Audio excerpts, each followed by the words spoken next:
would like, if I may, to take you on a strange journey. Hello, everyone, and welcome to another edition of Real Estate Realities with the Rebel Broker. My name is Robert Whitelaw, and I am the Rebel Broker.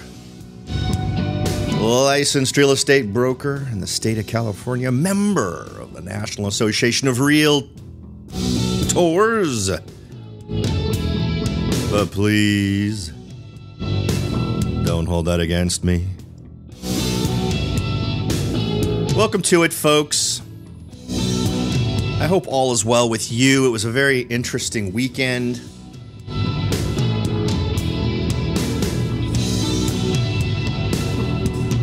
There's a lot of cleanup in my life.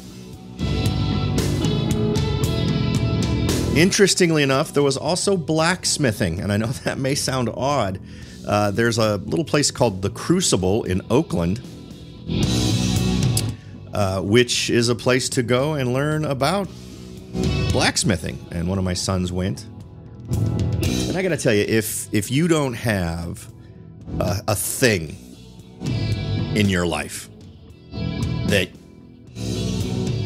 you use that exists outside of whatever it is you're doing with the rest of your life to earn money and make a living and do all that kind of stuff, let me just suggest you get one.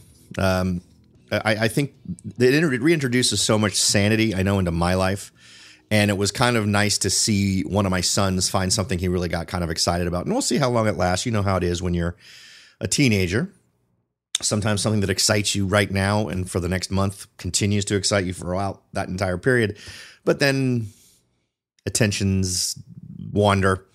But I'll tell you, it makes such a difference to have that kind of stuff in your life. I realize that's sort of off topic, but I think that's exactly the kind of thing that contribute to you having a... Because what do we do this stuff for, right? I mean, the point of doing it, hopefully, is that you enjoy it. It's also something that frees you up so that hopefully you have more time. It's a way to get your money working for you or your assets working for you. And I realize all of that stuff is important. And if hopefully you're enjoying the ride along the way, I know I have. I've shared with you my kind of more geeky reasons why I enjoy this business. But I'll tell you that some of the most miserable people I have met are financially very well off. And there are other people I've met who aren't as much so, but who are just ridiculously happy people and very content, and life is good, right? And I would hope that you're one of those folks, you know?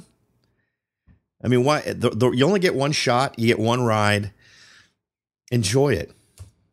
Don't make yourself crazy, I guess. Is where we're going. Sorry, I don't know. Obviously, it's a little early in the show for me to go off into the weeds like that, but I've just been thinking about it. It makes me happy when I see my kids discover something that they get excited about, and particularly something that doesn't involve sitting in front of a computer for 8 hours, killing other game participants. There was something just awesome about seeing my son with a hammer and an anvil and red hot steel, and it was great. And he is super tired. He has ridiculous blisters on his hands, which he treated at the site with duct tape. So it was awesome. Yeah. Anyway. Okay, so let's jump in. It may be an opportunity for me to do a mea culpa. Was I wrong about the no down payment loans? Well, we got an article. Well, let me know before we jump into the article. Let me give you the usual routine, how to get in contact with me. The best way is through the website at therebelbroker.com. That's therebelbroker.com. Click on contacts in the menu bar. Send along any ideas, suggestions, observations, or questions that you might have. Happy to give you any feedback I can.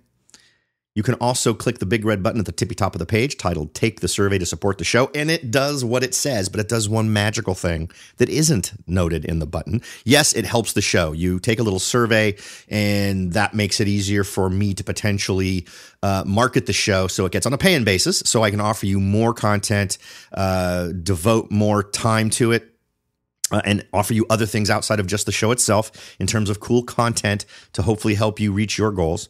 But in addition to that, I want to reward folks as best I can for going out of the way of doing that and helping to support the show.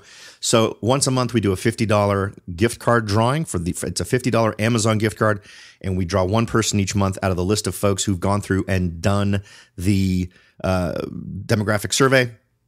When you take that, you'll also be asked for your email address. Use the same email address both times, because if you win, that's how I get in contact with you and how you end up receiving your gift card. So there you go. It's a win-win for everybody. And I wish you luck. If you haven't yet gone through the trouble of doing it, please take a minute out, potentially earning yourself that $50 Amazon gift card. And congratulations to all the folks who've already won. Okay, so back to the sort of the article that grabbed my attention over the last day. For those of you who are relatively new to the show, we're about a year past the Fifth Third Mortgage, which was a down payment assistance program that offered 3% of the purchase price in down payment assistance, which was, I think, one of the first handful of loans that we talked about that were 0% down. And at the time, and I tend to still agree with myself, this was a horrible, horrible idea. We'll talk about that a little bit more. I thought I would give fair time to the pro zero down mortgage story first, and then we can talk about it a little bit afterwards. Let's see. According to the article, again from Housing Wire, since no down mortgage programs are still hard to come by, although there are a few of them, we've covered them on this show, Housing Wire reconnected with Fifth Third for an update on the program to see how it has performed. At the time, the concept of a low down mortgage was met with a lot of skepticism. Shortly before Fifth Third announced the no down program, both Quicken Loans and Guaranteed Rate announced 1% down programs. We've covered both of those loans on this show as well, as just an example of how insane lending is getting. And before that, a whole crowd of lenders released 3% down mortgage options, but no money down mortgage programs were still pretty rare. We've talked about a few. We've talked about a few that were linked to regions, right? In the South, there was one last year that was a zero down loan. Let's go ahead and jump down here. The program is only available in the bank's 10-state footprint, which includes Michigan, Indiana, Illinois, Kentucky, Tennessee, Ohio, West Virginia, North Carolina, Georgia, and Florida. And we are now a year into this thing being going, which I would define as premature to be corking the wine or the champagne. Quote, we have a real mix now of buyers who qualify for Fifth Third's down payment assistance program. We have a lot of buyers who are low income and many who are buying in low income areas, both of which qualify for the program.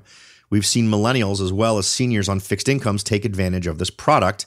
We're excited to be able to help people become educated home buyers, according to Fifth Third Mortgage President Ed Robinson. He went on to explain that there's still a demand for the product, which is part of the Fifth Third's $30 billion Our Down Payment Assistance Program. The program is slated to continue over the next 4 years. Quote, for so many people, a down payment is the biggest obstacle to buying a home. We know that most millennials have less than $1,000 in savings for a down payment, and that the majority of them are unaware of low down payment programs. It goes on to say, and the trend is similar for our low to moderate income households. The down payment is the biggest obstacle to buying a home. So while we see that this is an obstacle and we know people need it, people don't always know that programs such as Fifth Third's Down Payment Assistance Program exist. They're working with communities to spread the word about the program, including working with 145 community organizations across its footprint. He went on to say, in many of our communities, we are hosting Owning It, a home buying seminar to walk potential buyers through the process, from helping them create a budget to save for a house that meets their financial and family needs, to better understanding the buying and closing process. For lenders, the article goes on to say, for lenders that are still very skeptical toward low down mortgages, he said that the down payment assistance program is the key to helping many people become home buyers.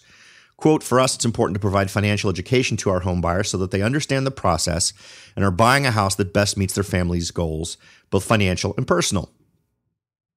Other companies have jumped in. At the beginning of June, Movement Mortgage announced a new down payment assistance program for the first-time home buyers that allows buyers to put nothing down. Similar to Fifth Third's program, which allows home buyers to put 0% down but still have equity, Movement Mortgage said it would provide grants up to 3% of a home sales price. Okay, now that was one of the sentences that jumped out at me because they won't have equity. They don't. You get a zero down payment loan, and even if they're contributing, you can say, well, they're contributing 3%. Well, okay, great. 3% does not cover all the costs of selling your property. The moment it closes, you are underwater, period. If you tried to sell it, you would have to write a check at close of escrow. So how they make this equity claim, I guess because they're just not doing the math on what it costs to sell a home. Let's see. They go on to talk about Land Home Financial Services announced it was rolling out a zero down payment mortgage. Land Home's program isn't solely a zero down payment mortgage, though. The program called House to Home is, quote, a suite of down payment assistance and educational programs aimed at helping prospective first-time and repeat home buyers achieve the dream of home ownership. Let's see here. And then they talk to one of the borrowers who, of course, is super happy about it. And I don't remember anything being too sexy about the rest of this. But so here it is. This is the normalization of the concept of a no down payment loan. And unfortunately, I have to argue, unless this maybe this goes on forever, right? But let's flash back a little bit. If we flash back to 2004, 2005, 2006, or any time really from about 2000 to 2006, the free availability of or free access to lending funds was spoken about with the same loving terms. We had politicians, we had presidents, we had senators, we had congressmen and women getting up behind podiums and touting the 68, creeping up on 70% home ownership rate, which is not a home ownership rate. It is I have a loan number. I have a gigantic loan. And unfortunately, because of the way these things were put together, they ended up lending money to people who were financially unsuited to taking on the debt, right? And there's all sorts of functions that fit into loans that make sense. And one of my primary problems with loans like this is the lack of skin in the game. And it was the primary problem I had before. When I was watching these loans go out with folks that had no skin in the game, no headroom in terms of a distance between what they currently owe and what the market supported for the resale of the property. All of these things sound good, feel good, and make us all smile until something happens that reduces the value of the asset that the loan is based on. Everyone spoke wonderfully about stated income loans up until 2006. Everyone was happy about 110% loans until 2006. Conventional wisdom told us that these lending practices were good things. And the proof was, look, we've got more people in homes. We've got more people who own. No, none of those, and as we discovered, none of those people actually owned those homes, right? The reality is that the banks owned it. And when the bank had problems, the owners had problems. When the owners had problems, the banks had problems. So all of this stuff sounds good until the underpinnings of it are no longer there. It's because I don't want, if I spend all of my time judging my options ahead of me simply in the most optimistic terms, I'm going to be disappointed pretty quick, or at least I can guarantee that in some period of time I will be disappointed. Right? Maybe that doesn't come fast enough, and I manage to somehow accrue enough equity in the home so that when things do go bad, it makes more financial sense for me to stay there. But we all know that is an absolute possibility. In fact, anyone who's been around over the last 10 years knows things that go up also go down. So this idea, this theory, this love of this kind of loan is exactly the kind of love that everyone had for what was going on in 2006. And as soon as anything starts going nuts, where do you find yourself? You find yourself, even if we don't even see a dramatic drop, maybe it's a 10% drop. Maybe that's it. Maybe it's 5% or maybe it's 15%. I think that's a hard argument to make. And of course, we can't estimate with any exactness what may happen. But if we do see a downturn, do you feel like the economy is more robust today prior to a potential downturn? Or do you feel like the economy was more robust in 2006, just before the last downturn? I know I sure don't feel like things are more robust now. Last time around, yearly income across the year was across the country was up 4%. Now we're lucky if we're getting 2 point something percent. So earning power isn't keeping up with anything, including inflation. So it's a concern, right? But let's look at it a little bit more closely. Let's take it at face value and say, okay, well, wait a minute. They're talking about, or implying at least, that there's training here, that these folks are learning financial responsibility. Okay. Well, it would seem to me that any courses on financial responsibility would start with don't over-encumber yourself with too much debt. And let's pretend they do. Let's pretend they absorb every single bit of responsible financial behavior. Do we think that spells any sort of a different response if they suddenly find themselves ridiculously upside down? Or because of impinging debt on them, or a reduction in their income for some reason? I don't know. Maybe someone who lives in Illinois, right? Has everyone been reading the news about what's going on in Illinois? Illinois has reached the dubious point where if it takes 100% of the collected taxes in Illinois to pay the recipients of pensions in that state. I don't mean 100% of the taxes after you've paid for the police and the firefighters and the streets and the garbage collectors and all that stuff.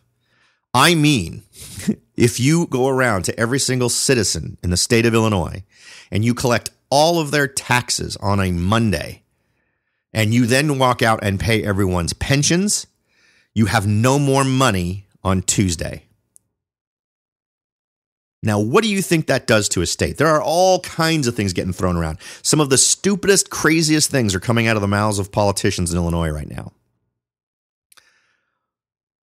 A state can't declare bankruptcy. Well, what do we do? Some people are suggesting it get chopped up and absorbed by other states.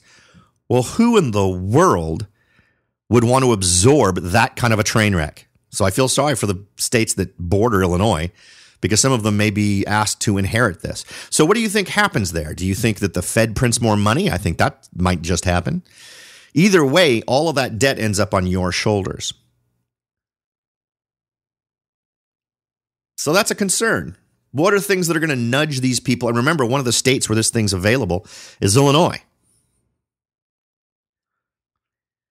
It seems to me that those kinds of occurrences, and remember that's just the tip of the iceberg, right? We've talked about pensions here a few times as one of the big items that could potentially really slap the economy across the face. We've talked about this going on even in areas that are doing exceptionally well, like Dallas is a perfect example, where they've got way too much pension debt to manage, despite the fact they've had all this population growth, increasing tax rolls, all this great financial stuff happening, but because they agreed to the stupidity of pensions, now they're saddled with this Ponzi scheme where you just can't have enough folks working, paying dues and paying into the system to support the folks on the pensions. It just isn't working.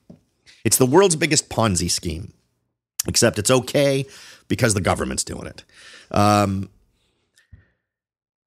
Those are the kinds of things that could play havoc with employment. Those are the kinds of things that could cause very big problems. And it's really just a question of considering in your head what kinds of problems might play with a person's life in a way where they say, you know what, I've got this mortgage. Prices of everything else have gone up. Inflation's rampant. Tons and tons of money got printed up to pay for pensions. So suddenly that dollar that you had isn't worth as much as it was last year. You didn't get the increase in pay that a lot of folks would hope for. So for all intents and purposes, even though you're making the exact same amount of money you made last year, you're making less because it'll buy less. It won't go as far. That's the stuff that keeps me up at night. It's those equations where you start realizing the solutions to these problems that we're facing, regardless of what you want to talk about. We've talked about tons on this show, but if we want to just focus on the pension issue, and again, this is not just an Illinois problem or a Texas problem. This is a ton of different states. I understand New Jersey has a similar problem, New Hampshire. Go look, just Google it. It'll make your eyes pop out. And that's just one of the dozens of things we've talked about that could present these kinds of challenges to our economy, to people who are taking on these debts. And that doesn't even start to touch on the folks who clearly are already in debt-related trouble relating to their student loans, converting those student loans or bundling those student loans with their mortgage so that they're able to borrow up to 120% of the value of their property. Do you see the common thread here? The stupidity last time was this assumption that property will only go up in value. Well, maybe if you're looking at things from over the 100-year measuring stick, maybe so, or the 50-year measuring stick or the 10-year measuring stick. People don't live in that scale. People live month to month. That's how it works. So all of these kind of toxic attitudes about debt and assumptions about what's going to happen with the value of real estate are all feeding the same monster that we saw run rampant last time. So that's what worries me. And I get that people want to help other people. You want to feel good about helping someone get into a home.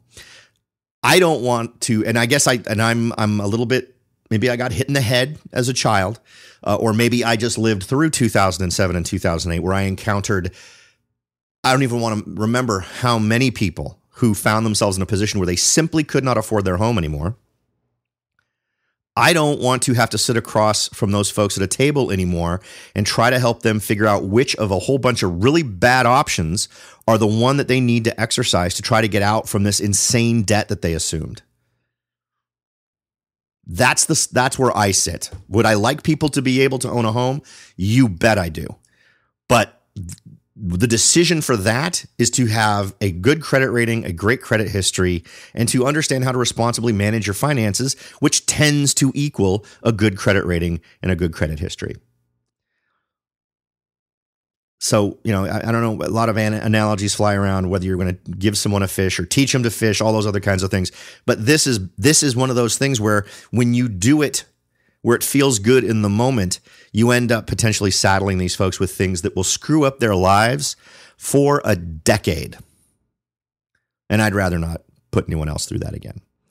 All right, so that was the first one that jumped out at me today. We're going to go ahead and take a quick break and then talk a little bit more, so don't go away.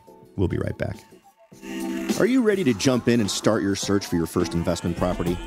Maybe you've decided that it's time to own your own home, or maybe you're ready to sell your home and move on to something new.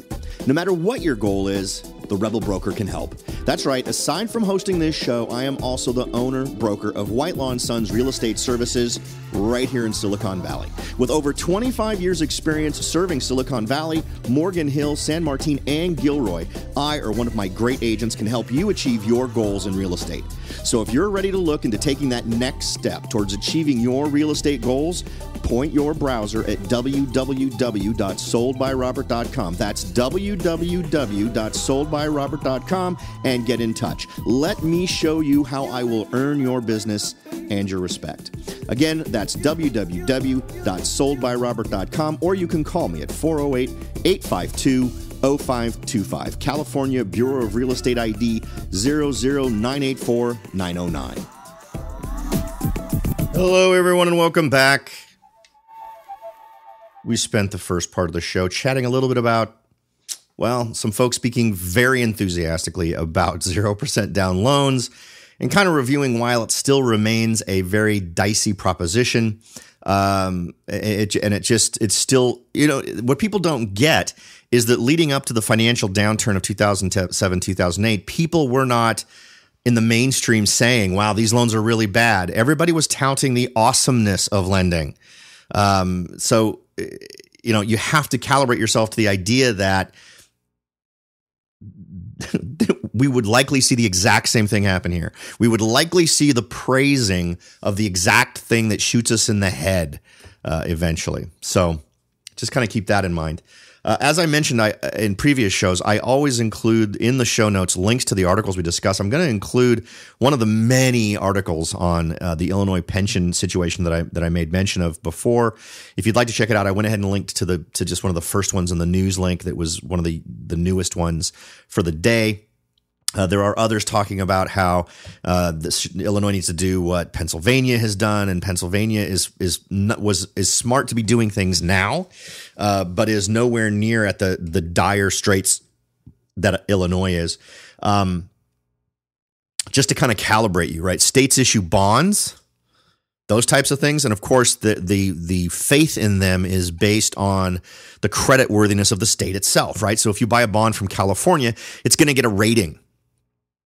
And, a AAA rating or a junk bond rating. Junk bond is the worst. Right now, Illinois is one notch above junk, just to let you know. So even if they wanted to borrow and sell those things, the conditions, the terms and conditions of that would be horrible for them because they're basically seen as a ridiculously horrible risk. So I'll include a link to that if you want to check it out and get more details. But keep in mind, again, Illinois is just the current poster child for this stupidity. It's all over. So it's all around the country. So these are things that we're going to be seeing happening again and again and again. And how these things get dealt with is going to be critical. So we'll see how it goes. Some states like Illinois seem to be way too far along in the process for anything short of draconian solutions, but we'll see how it goes. One other thing I always find interesting with the media is the contradictions that we get. And nothing really demonstrates that more than articles from the same news outlet that contradict each other. And sometimes these come out within minutes of each other. So let's take our attention to Risk Media, an outlet I frequently will check out, with two different headlines that came out over the last 24 hours. The first one is very encouraging. And of course, they're just quoting another source, so maybe we can cut them a little slack. From the National Association of Realtors, sellers say they are ready. That's right. Released findings today from a survey from the National Association of Realtors show more homeowners are ready to move on and unload, or at least they say they are. 71% of survey respondents for the quarterly Housing Opportunities and Market Experience Home Report believe now is a good time to sell. Only an increase of 1%. It was an increase of 69% the previous quarter and 61% from 1 year ago. So supposedly more people are out there ready to sell. It wouldn't surprise me if we saw a tiny uptick like that. That's actually probably within the margin of error of the survey. I don't feel like I'm seeing any more people listing. And of course, the exact next article that's listed by the same outlet, listing inventory takes critical hit. Well, what happens to a listing inventory when sellers say they're ready to sell? Well, listing inventory usually will go up. The opinion went up by 1%. So you'd expect, if there is any change in the number of listings, for it to be either flat or positive by some really small amount, right? Nope, no such luck. According to Risk Media, listing inventory took a critical hit, with 9% fewer for-sale homes on the market now than 1 year ago, a slump not seen in 4 years, according to the May Zillow Real Estate Market Report. The Columbus, Ohio, San Jose, California, and Minneapolis, Minnesota markets have seen the steepest declines at around 30%. Now, an interesting thing that I've looked in my local marketplace, and I've been focusing mostly on how much above asking prices homes have been going for. My company just closed a sale on a home for just over $1 million that was listed at $960, I think is what it originally was listed at. So it took multiple bids to get that one sold.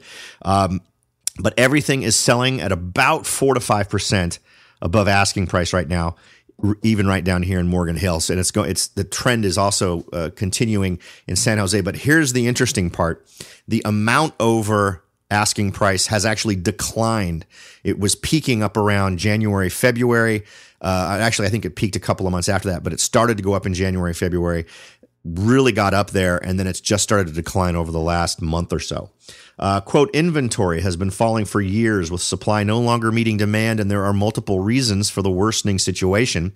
On the demand side, simple demographic change is contributing to incredibly high demand as millennials reach their prime home buying years and begin to enter the market in droves. Okay, droves. Yeah, I'm still not so sure that's true. They may make up a larger number of the buying population, but we're still not seeing the number of multiple offers that would indicate there is this huge bulge in the number of folks that are out there buying. Now, remember, we have got inventory that's down 9%, but I'm not seeing an increase in that amount of the number of offers per property.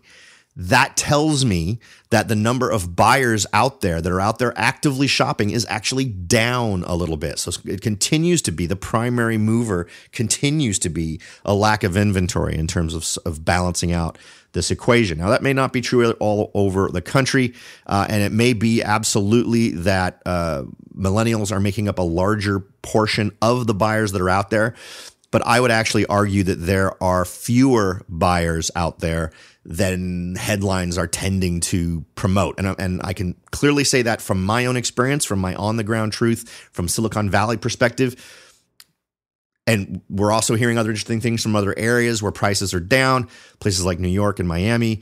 We'll see. But this feels a lot like sort of pushing a narrative to keep momentum going in a marketplace. But I really don't think that that's honestly the case. Home values nationally have appreciated 7.4% from 1 year ago, with the median at $199,200, according to the reports. Values are up 13% in Seattle from 1 year ago, and roughly 11% in Dallas and Tampa, Florida. With homes on market a mere 77 days in May, buyers can expect to continue experiencing a scramble to snap up supply. And despite what I just said in terms of there being either the same or fewer buyers, this is still absolutely true. And why? Because we've continued to see a dwindling inventory. So it feels the same to buyers simply because the number of homes out there for them to look at to potentially buy is lower. So even if they do have it's a ratio, right? How many buyers do you have per property? So the number of properties goes down, and even if the number of buyers goes down, if it didn't go down by a commensurate number, then you're going to see the more or the same number of buyers for each property to purchase. Does that all make sense? I feel like I'm talking in a confusing circle. It's all just how the buyer number and the listing number relate to each other. But I'll tell you, honestly, I'm still seeing multiple offers. So it's still bad for buyers, don't get me wrong, and still great for sellers. But I'm not seeing a dozen offers. A year and a half ago, 2 years ago, I was seeing a dozen offers on properties at a time. It was crazy. Even some of you may have been listening long enough to remember the one property that I sold that was a 2-bedroom in South San Jose. And I ended up with multiple offers on that property. And I looked at a similar property that stayed on the market for an awfully long time, ended up not selling for multiple offers, ended up selling for actually a little bit less than list price. I'm just not seeing the same dynamic. So it tells me that this is really more about the shifting numbers in relation to one another than it is about a real solid growth in the number of buyers. All right, folks, I hope that has been helpful. As always, the goal with every show is to leave you with far more soft, chewy value in your hot little hands than you spent in time to listen to the show. And I hope that's been particularly true today. Thanks again for listening, everybody. I'll talk to y'all next time.